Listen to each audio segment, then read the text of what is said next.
Some moments change everything in an instant. For Linda Morrison, that moment came on an ordinary Tuesday evening during a family dinner. Her stepdaughter Melissa, a young woman she had helped raise for over a decade, picked up a cup of scalding hot coffee and threw it directly into her face. The burning pain was excruciating, but it was nothing compared to the words that followed. "You don't deserve to wear anything of value. Give me that ring now." This wasn't about coffee. This was about greed, entitlement, and the shocking revelation of someone's true character. What happened that night left Linda with permanent scars, her husband devastated, and a family fractured beyond recognition. Stay with us, because the consequences of this betrayal and the justice that followed will leave you speechless. Linda met Robert 5 years after his first wife, Sarah, died in a car accident. Robert was a grieving widower raising his teenage daughter, Melissa. Linda approached the relationship with immense respect, never trying to replace Sarah, but simply trying to be a supportive figure in Melissa's life. When Robert proposed to Linda years later, he gave her a modest, beautiful platinum band. He explained something important that night: Sarah's engagement ring is in a safe deposit box. That ring represents my first marriage, and I promise to save it for Melissa for when she gets engaged. You deserve your own ring. Linda respected this completely. She didn't want to live in Sarah's shadow. Years passed peacefully until Linda's own mother passed away. Among her belongings, Linda inherited a stunning vintage Art Deco ring. It featured a massive 2-carat diamond and had belonged to her grandmother and great-grandmother. It was a priceless family heirloom representing generations of resilient women. Linda wore it on her right hand every day to honor her mother. She didn't care about the monetary value, she cared about the history. But she didn't realize that Melissa, now 24 and working in marketing, was staring at that ring not with respect, but with a calculator in her mind. Melissa got engaged to a man named Derek, a financial analyst who was more obsessed with appearances than substance. He drove a leased BMW he couldn't afford and constantly talked about net worth. During their engagement party, Melissa pulled Linda aside. She had been drinking wine and her eyes were fixed on Linda's right hand. "Let me see Grandmother Dorothy's ring again," Melissa said. "It's so much more impressive than the one Dad is saving for me. Yours is probably worth 3 times as much." Linda tried to deflect. "It's about family history, Melissa. Not money." "But it's not fair," Melissa snapped, her voice turning petulant. "I'm the actual blood daughter. You don't even have kids.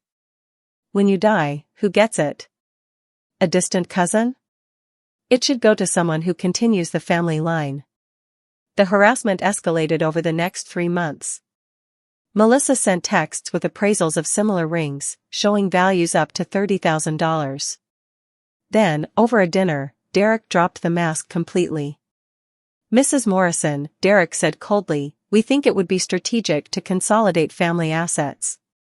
Since Melissa is the only daughter, that ring should logically go to her." Robert was furious. "That ring belongs to Linda's family. It has nothing to do with you." But they wouldn't stop. They didn't see a family heirloom, they saw a paycheck. And they were getting desperate. The breaking point came 3 weeks before the wedding. Linda hosted a dinner to finalize wedding payments. But before they could eat, Derek pulled out a spreadsheet. "We've done the math," Derek announced. "Sarah's ring for Melissa is worth about $8,000. Linda's ring is worth nearly $30,000. That is an unfair distribution of assets." "You appraised my ring behind my back?" Linda asked, horrified. "I took photos when you weren't looking," Melissa admitted shamelessly. "Dad, please. You're giving away my inheritance to a woman who isn't even my mother." Robert stood up, shaking with rage. "Your mother would be ashamed of you. Linda has been nothing but kind to you. I am not taking my wife's property to satisfy your greed. She's just a placeholder." Melissa screamed, standing up. "My mom is dead, and you replaced her. I deserve that ring. I deserve something that shows people I matter." "You don't deserve anything," Linda said quietly, standing her ground. "That ring represents strength and sacrifice. You only see dollar signs. You don't deserve to wear it. That was when Melissa snapped. In one swift motion, she grabbed her cup of hot coffee and threw it directly into Linda's face. The liquid hit Linda's cheek and neck. She screamed in agony as her skin burned. But Melissa didn't stop. She lunged forward, clawing at Linda while Robert tried to drag her back. "Give me the ring." Melissa shrieked like a banshee. "Give it to me. You don't deserve it." It took Robert and Derek physically restraining her to stop the attack. As Linda sobbed near the sink, splashing cold water on her burns, she realized the terrifying truth: her stepdaughter had chosen violence over family. Linda spent 3 days in the hospital with second-degree burns. She would be scarred for life. During those 3 days, Melissa never called. Not once.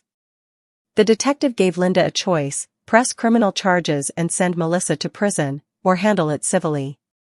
Linda looked at her husband, broken by his daughter's actions, and made a mercy call.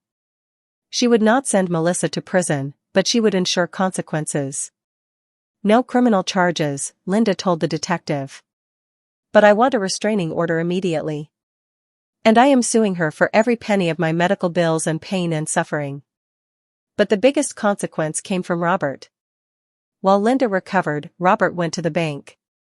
He retrieved Sarah's engagement ring, the one Melissa had been waiting for her entire life. He drove to a jeweler and donated it to a charity auction. When Melissa found out, she called him screaming. "You can't do that. That's Mom's ring." "Your mother's ring was for a daughter who honored her memory," Robert said, his voice dead cold. "You threw boiling coffee at my wife. You don't qualify anymore. The money from that ring will help widows and orphans. It will do more good there than on your finger." He hung up.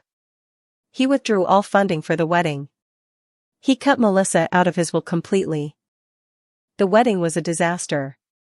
Without Robert's money, it was held in a cheap hotel conference room. Robert didn't attend. Melissa walked down the aisle alone. Soon, the truth about their desperation came out. Robert's brother revealed that Derek and Melissa were over $120,000 in debt. Derek had lost his job months ago. They had planned to sell Linda's ring immediately to pay off their credit cards. It was never about legacy. It was a robbery plan. The lawsuit crushed them. They settled to pay Linda $75,000 over 5 years. The financial strain was too much. 14 months after the assault, Derek filed for divorce. He admitted he only married Melissa for her potential inheritance. When the money was cut off, he left. Melissa lost everything: her father, her marriage, her reputation, and the family fortune. Years passed. Linda's scars faded to thin lines, a reminder of her survival. She and Robert rebuilt their lives, traveling and finding peace in a smaller home away from the memories. Melissa tried to write letters, apologizing and claiming she had changed, but Linda and Robert never replied. Some boundaries, once crossed, can never be uncrossed. One day, Linda ran into Melissa at a grocery store. Melissa looked tired, pushing a cart of discount items. She looked at Linda with a mix of shame and longing, waiting for a hello. Linda didn't run. She didn't scream. She simply looked at Melissa with calm indifference, turned her cart, and walked away. Linda still wears her mother's ring every day. It survived the Great Depression, it survived a war, and it survived Melissa. It remains exactly where it belongs, on the hand of a woman who knows its true value. What do you think? Did Linda do the right thing by walking away in the grocery store? Or should she have given Melissa another chance? Let me know in the comments below. So, that is the end of Linda's story. Justice was served, but the scars remained. Now, I really need to know what you think. In that final scene at the grocery store, was Linda right to walk away and ignore Melissa completely? Or should she have shown mercy and given her stepdaughter one last chance? It's a tough choice. Let me know your honest opinion in the comments below. I read all of them. And if you enjoyed this story, please show some love, hit the like button and subscribe to the channel to join our community. Thanks for watching, and I'll see you in the next video.